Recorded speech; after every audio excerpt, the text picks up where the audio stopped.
तम स्वाधीनता दिवस उपलक्षे समस्त केन्द्रापड़ावासी को जिला प्रशासन तरफ अभिनंदन और शुभेच्छा।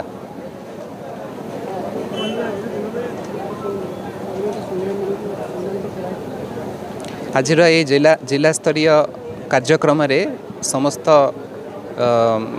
जो कृति पाई जो विभिन्न कॉम्पिटिशन्स रे हमर जिला स्तर रे समस्त को ये संबर्धना करा जायछि एवं स्वाधीनता संग्रामी जी अच्छा तांको भी संबर्धना जनाई जायछि।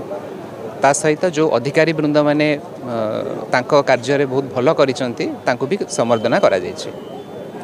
आमर जो जिला गर्वित आज प्रज्ञापन मेढ़ार आम गोटे प्राइज पाइचु से आम लोक मान पाखे आमर जी लोकाभिमुखी हेल्थ प्रोग्राम सरकार टीबी प्रोग्राम आम आयुष्मान कार्ड प्रोग्राम आमर मलेरिया प्रोग्राम डेंगूर प्रोग्राम जो मैंने लोक जानिला परे तार लाभ उठेबे से गुड़िक आम डिस्प्ले करूँ प्रज्ञापन मेढ़ तेणु आम मैंने बहुत खुशी जे आम गोटे जिला स्तरीय प्राइज पाइचु। जिला मुख्य चिकित्सालय बेबी फ्रेंडली हॉस्पिटल भावे राज्य में पुरस्कृत हेबा निश्चित भावे एक गर्वर कथा। सिंगल यूज प्लास्टिक ठारू आमे दूरे रही आमे प्रयास करिबा।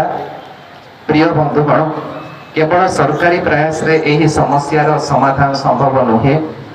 प्रत्येक नागरिक भावे आमर किछि दायित्व मध्य रहिछि।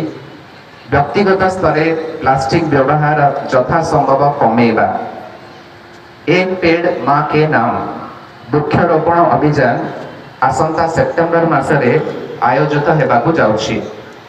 एही अभियान रे आपणकर अधिकरू अधिक संख्यक जन भागीदारिता आवश्यक रहिछि।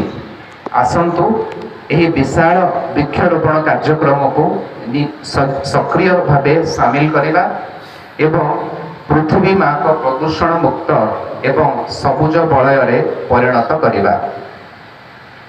आजिर दिन में आमर मातृभूमि ब्रिटिश शासन कबलर मुक्ति पाइथिला।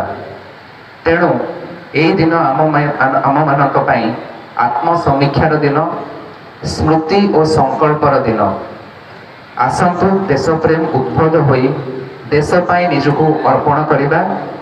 राज्य और केन्द्रापड़ा जिला को एक नंबर करिबा पाई प्रतिश्रुतिबद्ध हेबा।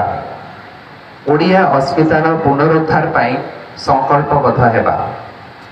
एही अवसर रे विकसित केन्द्रापड़ा जिला, विकसित ओडिशा और विकसित भारत गठन पाई आमे समस्त संकल्पबद्ध हेबा।